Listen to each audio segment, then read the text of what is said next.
When we're talking about stones, there are certain categories and descriptions we can use to describe them and also to evaluate them to find out which one's the most valuable, which one's the most affordable, which one's going to be going home with you. Much like diamonds, there's 4 different circumstances you want to look at to determine the quality of your stone.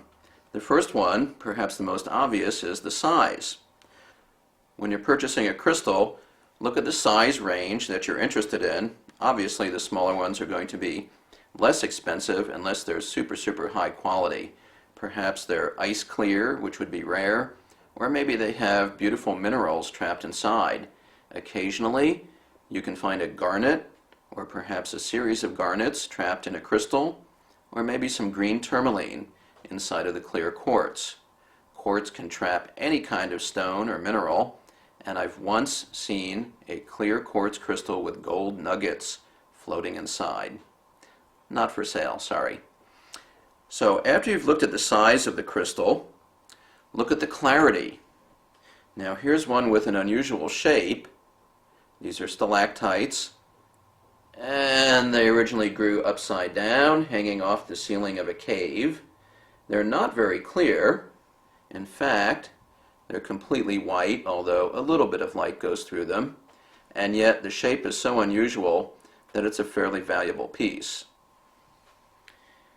In general, quartz is going to be extremely attractive when it's this clear, with light inclusions inside.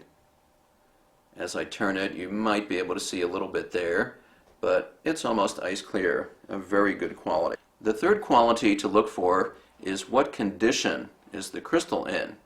Now this might include what's inside of it. Those would be called inclusions, or maybe there's a lack of inclusions indicating it's very clear, perhaps ice clear or even water clear. The condition would also cover whether the facets are smooth or whether they've been chipped. Perhaps the crystal was damaged in an earthquake or maybe a mining accident.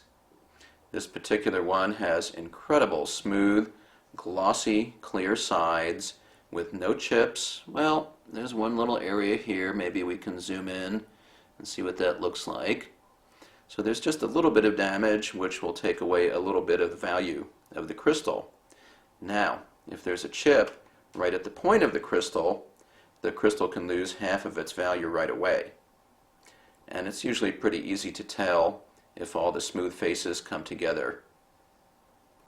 At the other end of the crystal is the area where it was separated from the mother rock, from the matrix. So here's a crystal that was sitting up against the rock wall, perhaps with another crystal on the side, and at some point it either loosened up or the miners separated it to get it out of the ground. So there's no points off for having a rough base.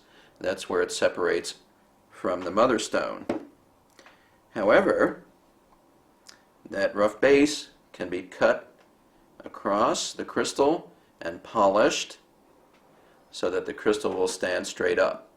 In general, if you're shopping for crystals, you can tell the difference between a polished crystal and a natural crystal face because the polished ones have been cut so they'll stand straight up in the air. The last quality to look for is the color of the crystal. Now, like with diamonds, most crystals, the desirable ones, are clear. But there's fancy diamonds with all different colors, yellows and pinks, orange, even red, and occasionally green. And those are worth way more than any standard diamond because of their rarity. With quartz, likewise, if you get a clear crystal with color to it, and here's 2 for comparison. In my left hand is an Arkansas crystal. It's very white, very clear. In my right hand is a Brazilian citrine that has a light yellow or golden tint to it.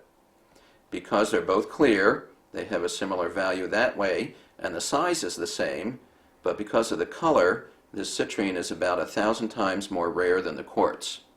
And price-wise, I'm looking at what I've got marked here, $100 on the Arkansas crystal, $350 on the Brazilian crystal. That's the difference from the citrine.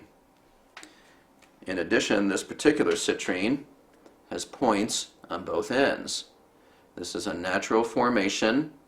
After the crystal comes out of the ground, it's polished to clarify the surface, but they keep the same angles and the same shapes. These are the so-called double ender or double terminated crystals. Again, much more rare than a single point.